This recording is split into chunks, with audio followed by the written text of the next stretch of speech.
Welcome to the Church Brand Guide podcast with Michael Persad. I am eager to share with you our podcast today. We've got a lot of good information coming to you, and we have a special guest. His name is Bishop Jack Vaughn, and he's a pillar in the Kansas City, Kansas community. He's been around for a very long time as the pastor of Evangelistic Center just in the heart of Kansas City, Kansas. He's been doing this for several decades. Before that, his father has been the pastor of Evangelistic Center, and between the two of them, they've just been serving this community for a very long time. A few weeks ago, we actually had Bishop Vaughn's son, Justin Vaughn, on the show, and Justin began to unpack how we work together with him to rebrand the Evangelistic Center and begin to reach out to young people and shift some things to be more outward focused in how the church approaches ministry, serving the community, going out there, cleaning up the block, serving the homeless people in the area. So Justin unpacked a lot of those things and the mindset that it took to get there. And he shared with us as a son, as a champion of just a younger generation in the church. He was able to influence a little at a time to allow the leadership of the church, Bishop Vaughn, ultimately to get on board with this big idea of reaching this younger generation and doing some things differently as a result of that. So in this episode, we have Bishop Jack Vaughn, who's going to be speaking towards this. He wants to just unpack what this has meant to the church, to Evangelistic Center, and also to him. He at first wasn't completely sure about this, but little by little he saw some wins beginning to take place, and now he is a champion of this. He loves this idea of being more outward focused and putting finances behind creating media, which is then strategically placed on Facebook and on the website. Videos are shown in the congregation on a weekly basis, and he's all over this. He loves it. He loves to do sermon series now, and it's something that he leans into. We create video promotions for each of the weeks of the series. We've got new signage in the facility, creating spaces for kids and for teenagers, and he sees the benefit of all this, and now he's championing this across the country. Bishop Vaughn is highly regarded and asked to speak in different venues, and as he travels, he just begins to unpack and share this leadership principle with people that he comes into contact with. And so just in my interaction with him, I asked him if he would mind coming on our podcast and sharing this new insight. It's not really a new insight. It's just more of a thing that he finds a great deal of value in, that he can share with the younger generation especially, so that they can be more effective in reaching people. So he has an amazing way of putting it. I want to encourage you to listen to this podcast episode today and just enjoy Bishop Vaughn as he begins to unpack this big idea. And I call it branding. He's not necessarily a creative, professional. He's a pastor, so he has a much more different way to put it. And I think it's just really neat to listen to it from his perspective. So let's get right into it today as we welcome Bishop Jack Vaughn to the Church Brand Guide podcast. All right, well, I'm here with Bishop Jack Vaughn, who has joined us on our podcast today, and he's going to just help us begin to understand the rebranding process that he's gone through, and then also just talk about his passion for young leaders and just church leaders today in general. So Bishop Vaughn, thanks for joining us on the podcast today. Welcome. Thank you. It's a joy to be here with you today, and excited about what's going to take place in the next few minutes. Oh, thanks again. I really appreciate it. Bishop Vaughn, your son Justin was on our podcast a couple weeks ago, and we were talking with him just about the rebranding process that Evangelistic Center went through. So your church is in downtown Kansas City, and why don't you tell us a little bit of your story of how you got to be Bishop Vaughn? Well, our ministry celebrates this year 52 years, so this is our 52nd birthday. So I was born at the church. My dad and mom founded the church back in 1965, And Dad made his transition December 30th, year of 2003. And we took over the reign of the ministry fully right before he made his transition. Gotcha. So you've been doing this, I guess, in the lead capacity since 19. Oh, I've been doing this in the lead capacity since I was 15 years old. Yeah, working in different aspects of ministry, and I became a licensed minister at 17 and became ordained at 18 and became my dad's assistant pastor at the age of 18. Wow. Okay. And you're a great musician, right? Have you? Well, I don't know about great musician. I play a little bit. My oldest son, he plays quite a variety of musical instruments. That's Pastor Cortez Vaughn, Bishop Cortez Vaughn, rather. And my second son, Julian Vaughn, he's an acclaimed international jazz artist. Matter of fact, he just sent me a text message, and he's #1 on the Smooth Jazz charts this week. Wow. And so I used to set them when they were small on the piano bench and organ bench and made them watch me. And then Cortez started playing the drums at 5 and 6. And so Justin, he plays the saxophone if he'll pick it up. But all of them were musically inclined. So I do what I do. And when you're growing up in a minister's home, a pastor's home, you really much have to learn to do a lot of things. So music was one of the things I picked up to help out. Wonderful. Wow, that's a really neat story. Just your family is just so, I guess, gifted and talented in different ways and doing some amazing things. So Cortez is actually, he's a pastor of his own church. Right, pastor of his own church, Faith City in Kansas City, Kansas, and he's a recording artist also. He has some projects out and just did a recording on project, and so he's pretty musically inclined, and now his children are picking it up. Oh, yeah. And so they're all great musicians, all three of them. They're young, but they're good musicians already. That's great. So let's talk about the story of Evangelistic Center. Can you just talk about the maybe the development of the church? Absolutely. I was 11 years old when the church started by my dad and mom. My dad, again, transitioned December 30th, 2003. My mom will be 93 this year. She's still coming to church every week. And we've been doing a very successful radio ministry for at least 45 years here in the greater metropolitan area. And my dad was known as a radio pastor, so our radio audience was quite vast. And after taking the helm of the ministry, and moving it forward in 21st century aspect, Justin, after graduating with his bachelor's and MBA, felt a call, with my prayers behind it, of course, to walk alongside us. He began to evaluate where we were working with, our time and our resources, and he began to bring suggestions to the table. And those suggestions brought us to where we are today here on this podcast with a lot of what we're doing now with social media and with our branding. Yeah, we were talking with Justin about how you've become this leader, this thought leader within your community, where people are just eager to learn about what you're doing, how you're doing it. I guess can you take us through that process of where you began to make this shift or transition? Well, transition, Mike, is never easy, even when you want to make it. You know, you have to study it, the ins and outs of it, the pros and cons, and when you look as a spiritual leader in our community and in our world, and you look at technology, I mean, the whole world is changing.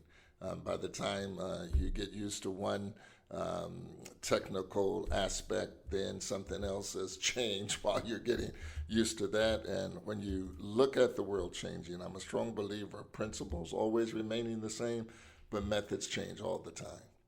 And to me, it's very important for pastors and leaders in the church to understand this, that principles of the Word of God, the righteousness and holiness of God, spiritual disciplines remain the same, but our methods of presenting them may have to be reevaluated. And I think that's what we did. We reevaluated some things. You look at growth, but you said, am I really maximizing? Am I really utilizing the potential of every tool that's available, every resource is out there for me? And when we begin to do that, we had to make some decisions and had to have some hard conversations with ourselves. Can you unpack that a little bit to let us know what that looked like? What may have worked in my mom and dad's day, my grandparents' day, for that matter, will not work today. The mission hasn't changed of the church, and the message hasn't changed, but there's a shift change. And I like to say, in that shift change comes a new crew. I mean, it's just like on a job. I worked in corporate America, and the department that I worked in, we had first shift, second shift, third shift. Well, the mission of the company was still the same. We just had different people assigned to those different shifts. And so I see that with a rising generation coming along who will speak the same message, but in perhaps a different fashion and a different style. And as a leader in my 60s, I think it's important that we stay connected and really my generation become that bridge to bridge the gap from the tradition to the contemporary and to the 21st century aspect of ministry now. Yeah, I'm glad you mentioned, I guess, so you're in your 60s. Yeah, I'm young, 62. They say that's the new 50s now, the 60s. So tell me how old I look. I look like I'm 40, right? Oh, you look great. Right now he's wearing a bow tie and it looks amazing.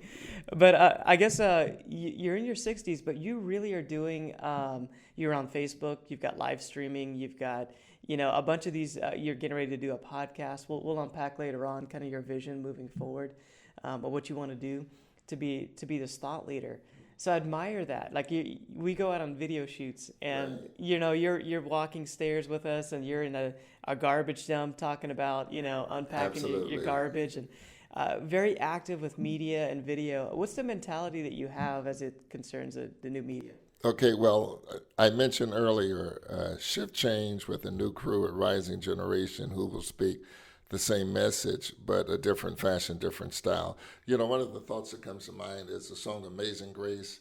I mean, everybody sings Amazing Grace. You'll hear it in different denominations. You'll hear it at a Catholic church with Mass, at a funeral service there. You'll hear it in a Pentecostal church, a Baptist, a Methodist. But Amazing Grace sang in the key of G is Amazing Grace sang in B flat. Amazing Grace is sang by a female soprano. It's the same Amazing Grace is sang by a male baritone. It's Amazing Grace. And I mentioned a rising generation. When you look at social media, you got a generation, as we know them, called the Millennials. And I think you might fall into that. Yeah. The 18-year-old to the 34s. And that was given that name back, I think, somewhere like in 2015. Now the number is around 75.4 million. Surpassing the 74.9 million baby boomers. Those are the ages of 51 to 69.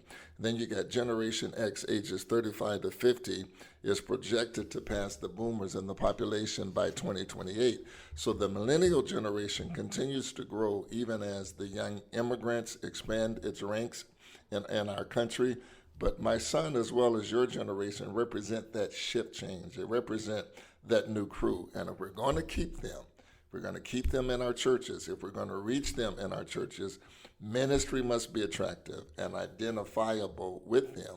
And so, again, you ask what caused us to make the changes in the recent years, things like the logo, things like the website, the videos, and facility changes. And I think in your line of work, you call it branding, okay? Yeah. And that's what I believe. And I tell pastors now that branding needs to be your new best friend. Wow.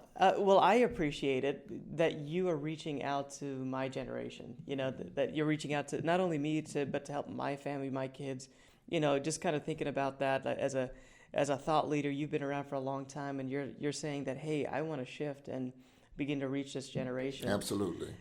So it's amazing to see that. And I feel honored and privileged that you're doing something like this. So how has that been received from people in your church? Well, first of all, when you look at this aspect of logos, websites, videos, facility signs, your branding, it clarifies your purpose, okay? And your purpose is your reason for existence. It's what is your desired effect in ministry that you're trying to achieve. We can't just be satisfied with good church. We can't just be satisfied with the faithful few. But we've got to look at our purpose. We've got to look at our core values. And I believe the most important single element of any corporate, congregational, or denominational culture is the value system. And that's what the logos, that's what the social media, that's what the videos, all of that presents your value system, what you believe. The core values of a congregation answer the question, why we do what we do around here. That's good. How did you communicate the values to your congregation? Well, when you look at communicating values to our congregation, there are things that you do. You look at the demographics, you look at the size of your church, you look at the history, and demonstrating that to your church, then you ask those questions to them. What do we stand for? What are we all about? What makes us different from the church down the street? How do we reflect our uniqueness? So a congregation's distinctive personality or their culture, their very nature, again, is the priorities and values are deeply held by the congregation, and they have demonstrated that in action. So we do that by sharing that with the congregation, making sure they're able to articulate that, knowing that it shapes our ministry, it guides our decision making, it guides our goal setting, it helps us set our priorities, it helps us set our budget, and causes us to get the best use out of our human and material resources. And that's done in many different ways. And we can probably go on and on and on and on and talk about that. But in a nutshell, they must have an understanding, again, to be able to answer those questions. What reflects our uniqueness? What is our mission? What is the thing that we're aligning ourselves with in our sense of purpose? And how are we going to shape this thing? So did you, when you were presenting that, is it done in a sermon? Is it done in a class? Is it done on social media? How are you getting the message out? It's done in all facets. From the sermon, it's done by the touches that we have. It's done by the leadership teams. It's done in every ministry that the children, the leaders of ministries, and I think that's your key strategy, is that your leadership team, when they understand that, they understand the core values, what you stand for, why you do what you do. Again, when we look at logos, matter of fact, we have one, APMG, All People Matter to God. Everywhere you go, you see that. You see that on every floor. You see that on printed materials. We have our own clothing line. That's our APMG clothing line, All People Matter to God. So if you were to ask anyone from EC, what guides your ministry? What is the driving force? They will tell you all people matter to God, because I think the scripture reminds us that Jesus came to be, that he might minister to the world and not to be ministered to himself. But his main thrust was coming because he loved the world, and God loved the world, and he gave his only begotten son. And when you look at God loving the world and bringing his own son to the world that we might have life and have that everlasting, I think it's important that we carry, again, that message out, and our people understand that people are our greatest asset. Yeah, so the All People Matter to God, that has been a huge thing that I've seen in your church culture that has developed over the last several years. So we created this new logo, we put up new signage, we started making some videos with you guys and doing some of these changes. But that All People Matter to God vision, I think, has been key. One of the keys to help people get on board with it. They're getting the T-shirts. It's up in the facility. You preach about it. You talk about it. So I think that's been a really good brand, sub-brand within your church to help that vision get across. Did you get a lot of resistance? No, we didn't. Matter of fact, we got a lot of excitement. Because when you look at branding, a brand cannot clearly, accurately communicate your message unless all the right questions are asked and answered. And I think that's the thing. A lot of times in church, people will do, maybe because they're asked to do, and sometimes not always know why, but I think they do better, they do more effectively when they understand why they do what they do. The questions I mentioned, what type of ministry am I part of? Who are we trying to reach? That's what all of your branding, your logos, All People Matter to God. What are we trying to accomplish with this? What is our strategy for that? What are we trying to communicate? And how is this logo? How is this brand? How are these promos that we're doing? How is this going to help us? And what it really does, it gives your ministry a face. And so when people see that, they think, oh, that's EC, that's Bishop Vaughn, that's our face, APMG. So did you used to do promotions and different things like that in the past, or is it something new? Yeah, we did it in a different way. We were on radio for 45 years, and we did advertisements, and you know how you do the flyers, and you put those on people's cars, and I mean nobody's doing flyers. Everything's emails anymore. And so, it's so funny because in that transition, sometimes in meetings I would say, well, let's get a flyer out. And your group would look at me, nobody's doing flyers, Pastor, come on. This is social media. They're doing text messages. They're sending emails. And that's taking the place of putting people out in the community door to door. I mean, not everybody. You got a generation older than mine that's not computer savvy, that's not technical. Or into technology, and they still need hands-on. I don't think we need to lose that group. I think we need to hold on to them. But that change and having to make it, once I made it, once we came off radio, we were doing radio spots, and that's when Justin came to me and said, we're paying a lot for this. You get more buck for your money if we come off the radio. And I'm thinking, man, we've been on the radio 45 years. And you're talking about come off the radio.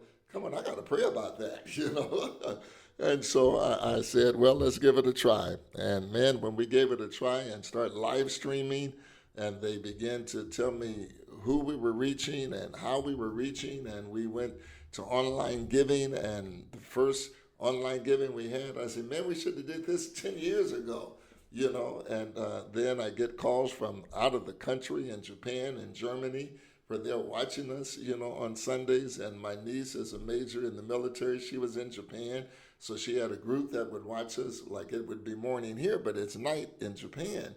And they would be watching live stream, and I'm going, nowhere in the world the radio station we were on would be able to telecommunicate that. So, man, once I got hooked into this, man, they sold me. So I'm a goner, brother.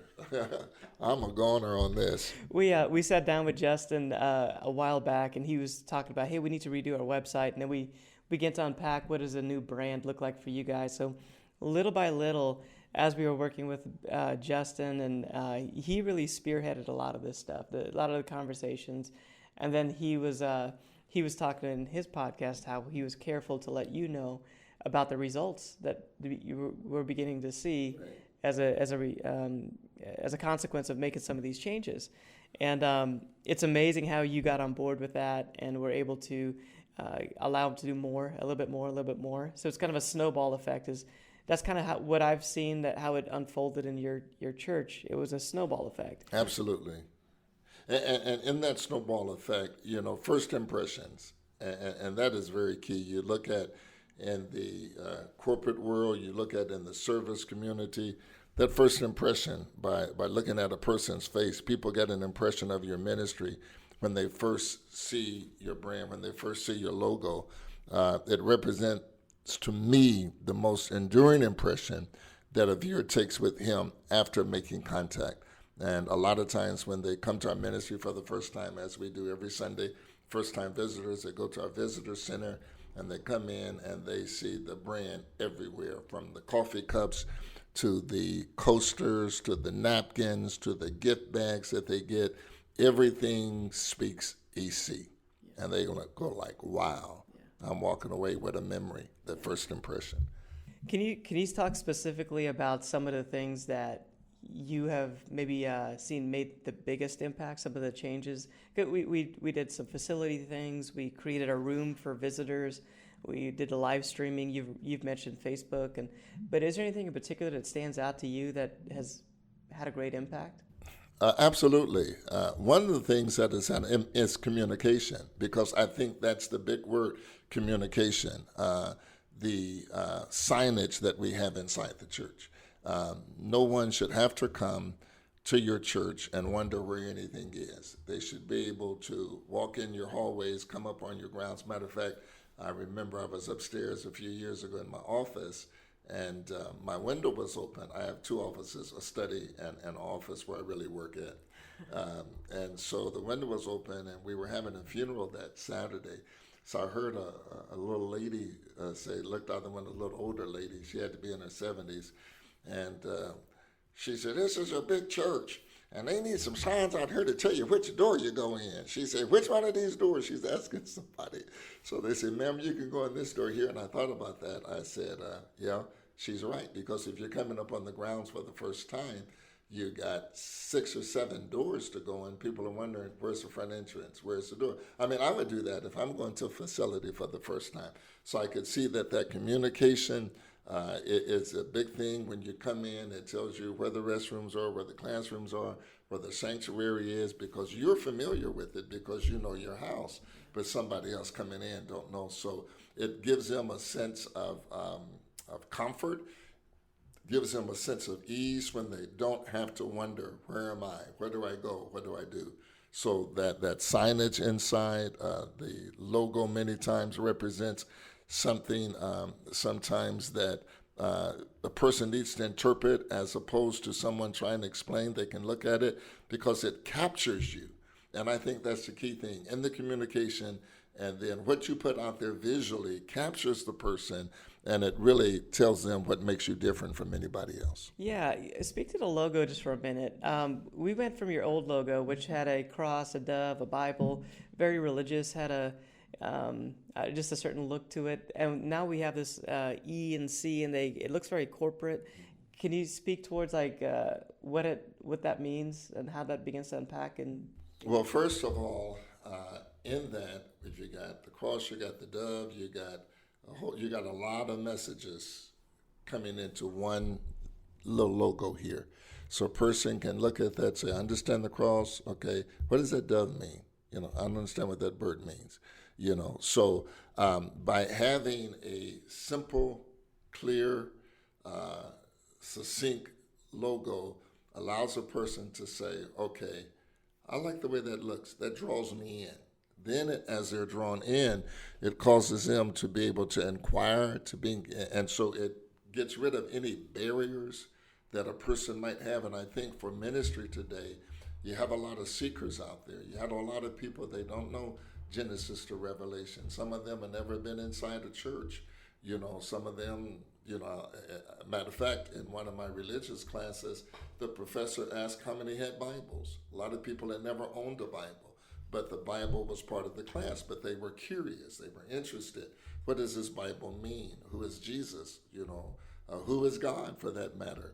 And I think that when you have something that draws people in, that gets rid of any religious or stigma barriers that you have, they're more apt to really want to inquire and be a part.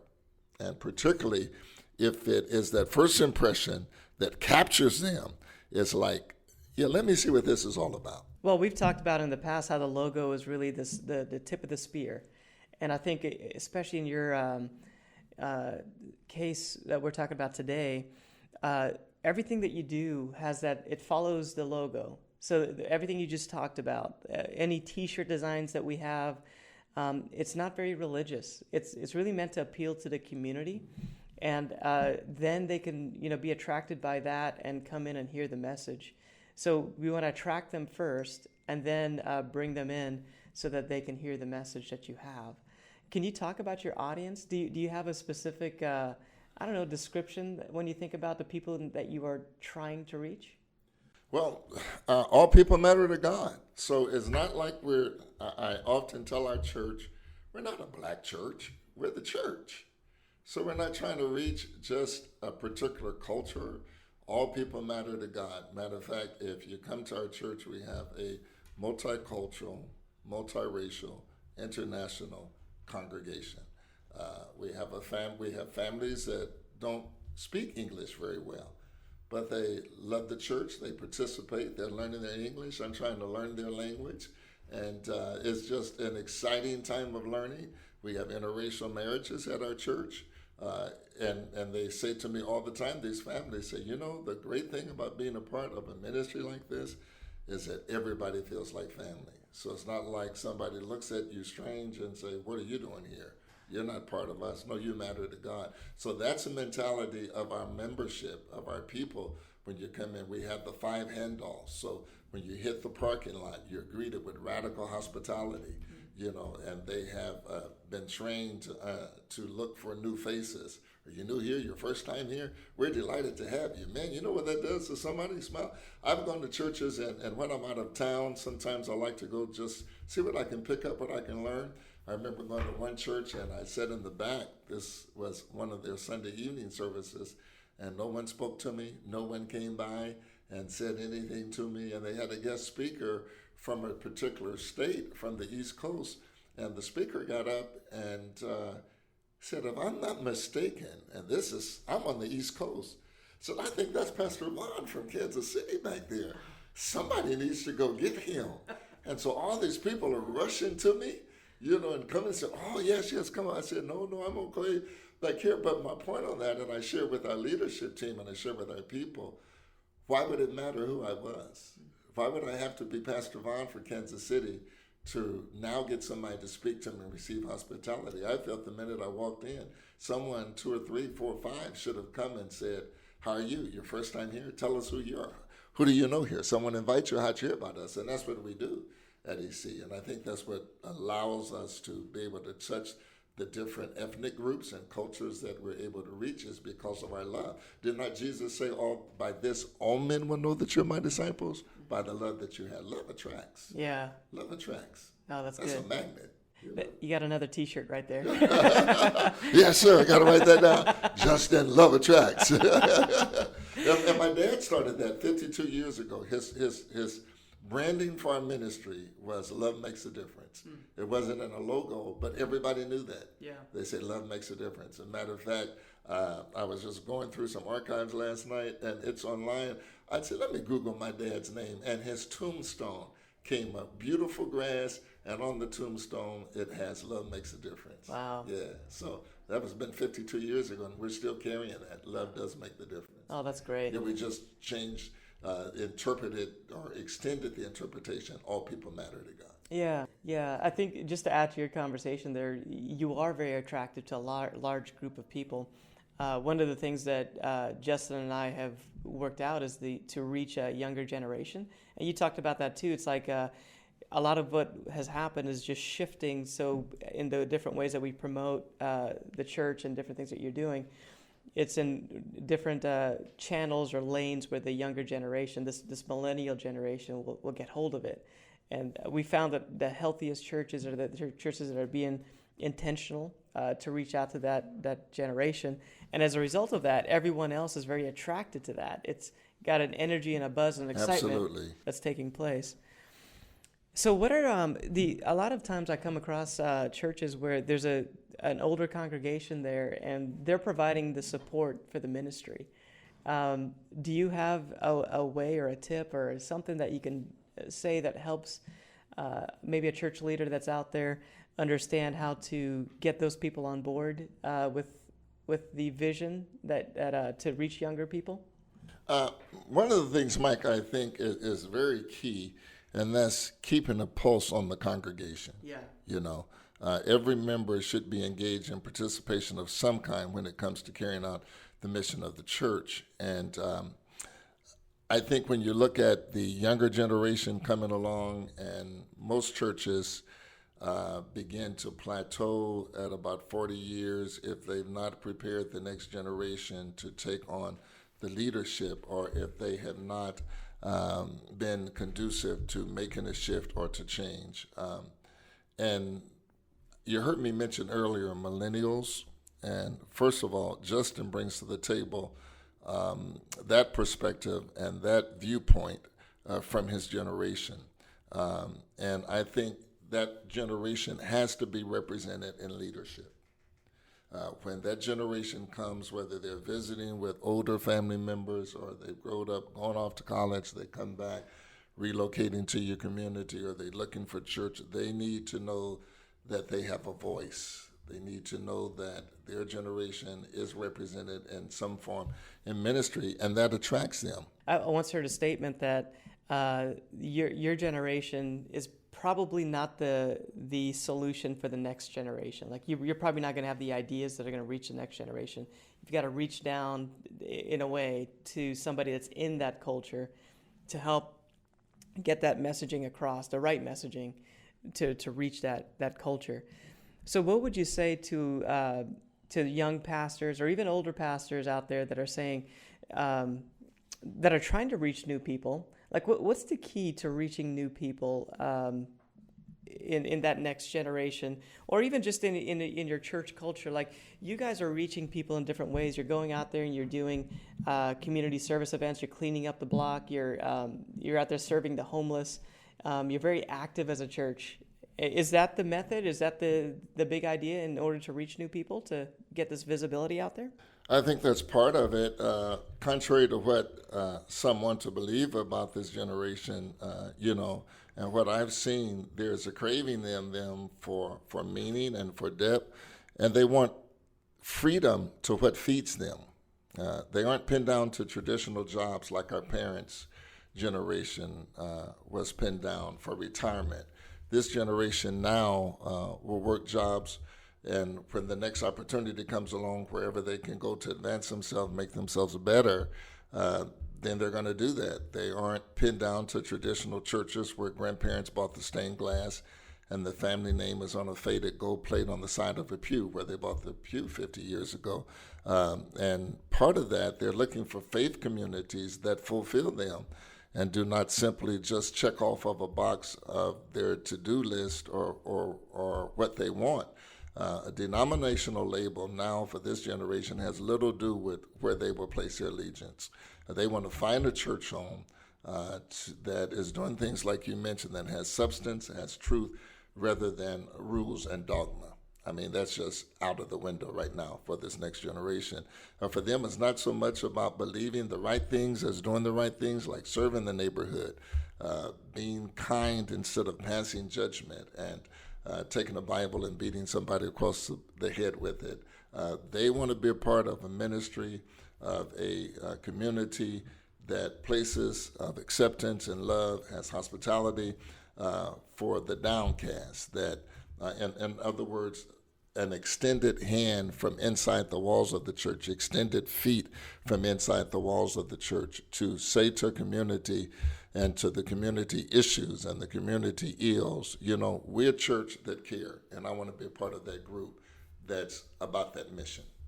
So what would you say to the leaders? There's some leaders out there. I mean, we're here talking about Facebook and live streaming and websites and responsive websites and all these different things. There's some leaders out there that are just they're resistant to that. They're just like, hey, I just need to preach the gospel and then let God do His thing. What's your message to that? Well, every pastor has got to be willing to look himself in the face and ask himself,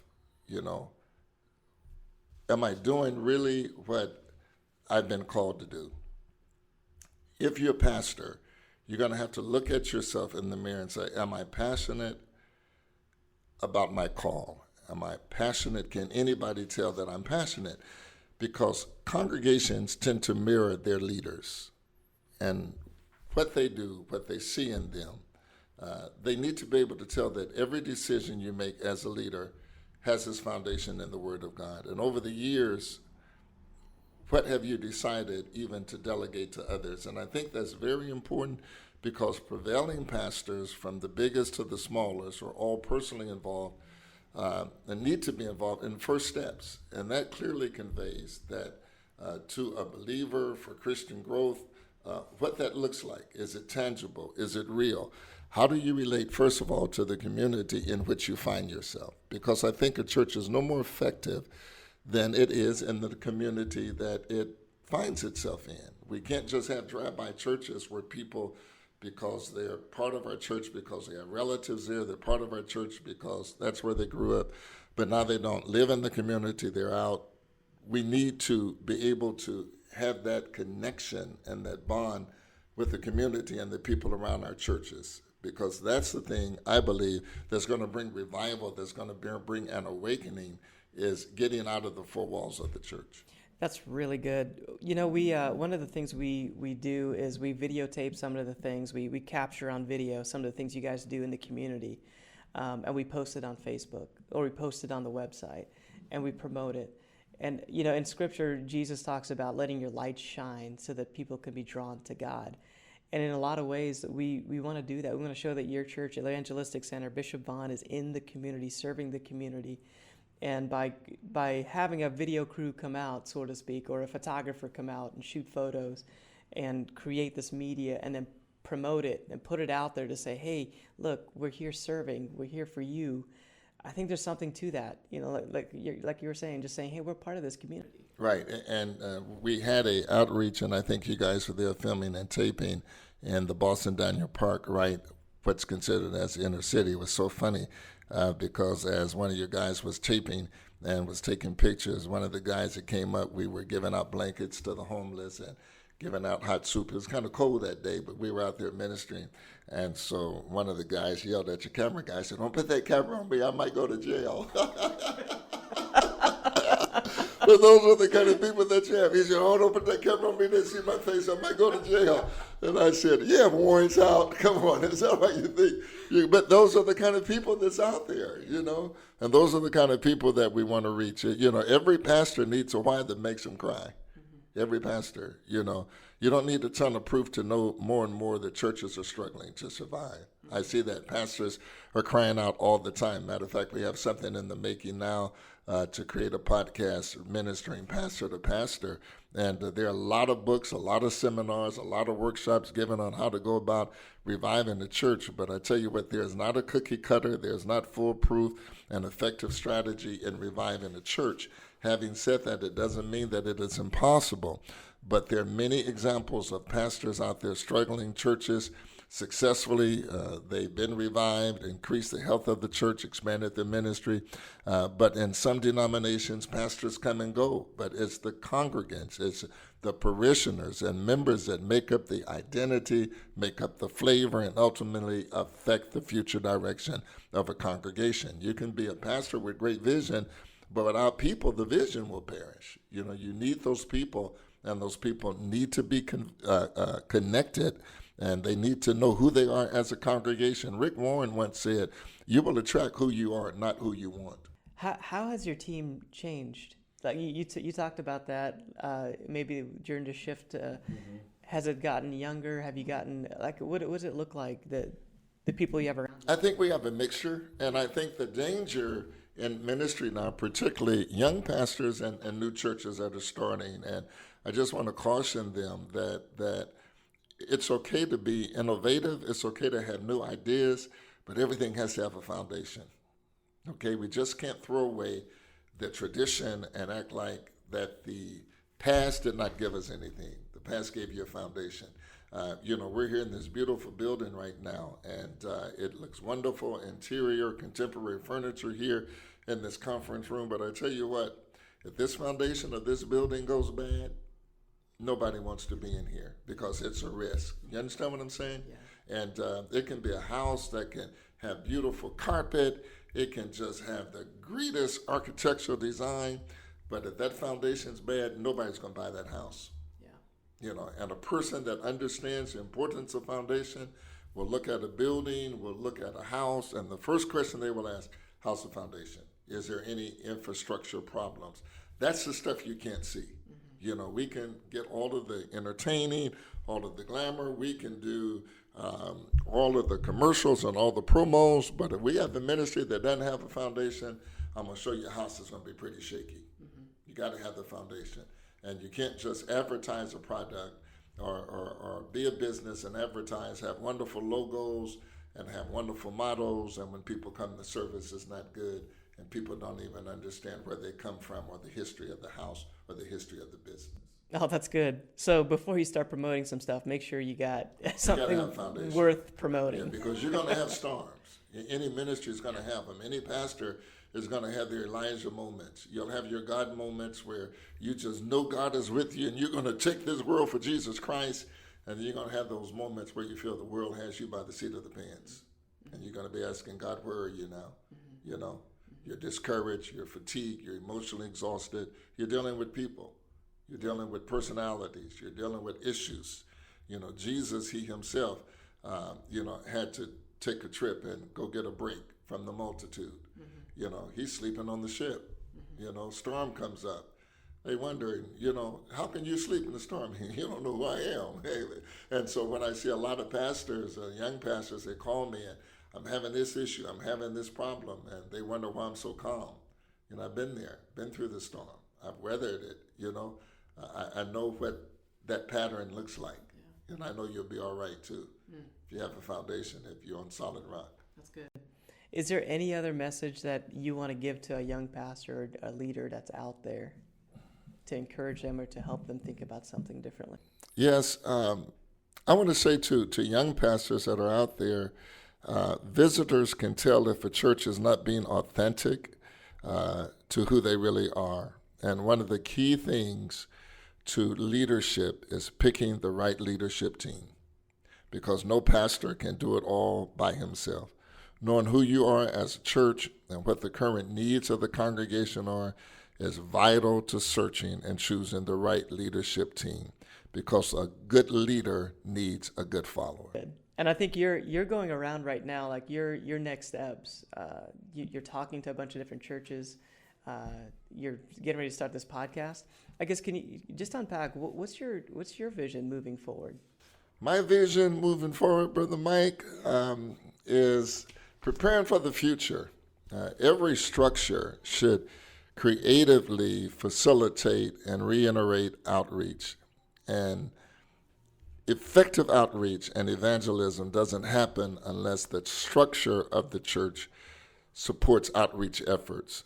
And when I look at where we're going, I look at our communities, our societies, how our world has changed. We've changed not only the way that our leadership team functions, but even how they meet. There's less time spent. We have a thing this year, we say 40% church, 60% outreach. We want to spend that time, not just a lot of time in planning and actually dreaming, but spend our time implementing our outreach efforts. Because outreach efforts should prepare the way for the direction of the future of the church. For example, if you want to attract more families, it could be that you need to survey, see what the needs are of the community, see what the times are demanding. People are busy. People now, when they're seeking out for ministries, families, they want a church to minister to the children. Do you have a nursery? Do you have children's church? Do you have youth church? And if you can provide those things for them, do you have something for family, for couples, then it's a buy-in for them. So I'm looking at preparing for the future. What's going to happen? How will EC look 20 years from now? How will they look 30 years from now? If I'm 62 and I'm still around 30 years from now, I'll be 92. How is the church going to look? No ministry should die with the leader. Vision, no man has all of it in his lifetime. Vision should outlive the leader. That's good. So I love your passion for this big, having something that's lasting. It's going to be far beyond you. It's going to be around. And, every time I talk to you, you're always trying to encourage other people to get on board with this big idea. That's your message. You just keep on trying to get it out there in different ways. You're even going through some college classes right now. Yes, I'm working on my master's in science management at the wonderful Mid-American Nazarene University in Olathe, Kansas. So I'm really excited. It's an exciting journey. I'm expanding my horizons, and I've always made a commitment to myself that I'll be a lifelong learner. I'm so grateful that Bishop Vaughn came on the podcast today, on the Church Brand Guide podcast. We have show notes on the website, on the blog itself, churchbrandguide.com.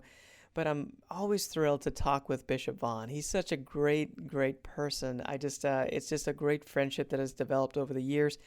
We started working with him and building websites and logos and different things like that. And we do a lot with him now. We've talked about some of this stuff in the podcast and in the previous podcast with Justin Vaughn. And but we do a lot with this with Justin and Bishop Vaughn, and it's been a wonderful friendship that's been developed. And I think the key to the wonderful things that we have done is the ability that Bishop Vaughn has just to trust us to help him. So he's trusting us to be really good at what we do, and he gives us the input and the kind of information that we need to then create a really strong promotional piece, or a video or a great website for the church or for his ministry or for the conference that they do. So we get to just have a great time working with Bishop Vaughn and shining in different ways through his ministry, just allowing him to get the message out there in a very effective way because of the knowledge and the expertise that we have. So once you find someone or some agency that's able to help you execute at a very high level, you should trust them. I think that's one of the great things, just from my perspective, that we've experienced with Bishop Vaughn. It's just that high level of trust that we're able to move forward with big ideas, and then see them come to fruition, and then just have it be a blessing to Bishop Vaughn, to the ministry, to the community, and even to the ministry that goes across the country that Bishop Vaughn has. So that's a big takeaway that I think is a huge value that you can lean into as a church leader. Today I want to tell you about a resource, a book that is called The Power of Failure by Fran Tarkington. Fran Tarkington used to be a football player, in fact a quarterback, and an amazing quarterback back in his day. And he became a businessman after he left the NFL. In fact, when he was in the NFL, he in the off season, in order to make enough money, he would actually go out and do side jobs, and then after he got out of the league, he turned that into a career.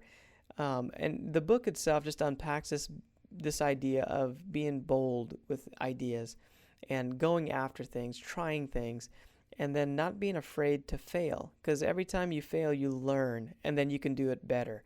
So Fran tells a lot of stories about starting new businesses, new corporations, having big ideas that are global ideas, and then going after it and just being brave and courageous to really seek after these big ideas.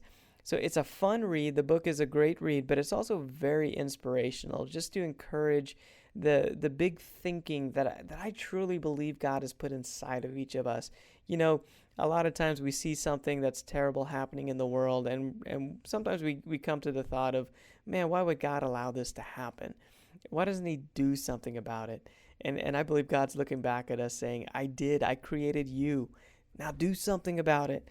And I love that mentality that Fran shares in his book, and I feel it's something that we can all kind of gain from, especially as church leaders, that we can step into big ideas, make a dent in the universe, as Steve Jobs used to put it, change the world in some way.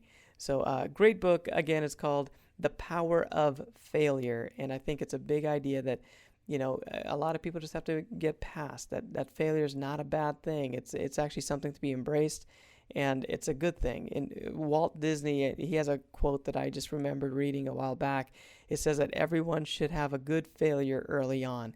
And basically what he meant by that is that if you fail early on, then you know it's not that bad. And it gives you this confidence that, hey, you know, what's the worst that can happen? Let's try it. And you try a lot of things moving forward with that mentality. So just want to encourage you. That's a great book. Make sure you take a look at it. Also join us on the blog itself. We love to give you free resources there, and always keep you up to date on different things. So make sure you get those free resources, and give us a ranking on iTunes. I always ask for that. The rankings are huge. In fact, if you'd like to leave a comment, that's a really big deal to us. I love to hear comments and see what you guys are enjoying. Maybe what you wish was different, anything like that. Either way, really appreciate taking the time to do that. So thanks again for joining me on the Church Brand Guide podcast, and I'll see you next time.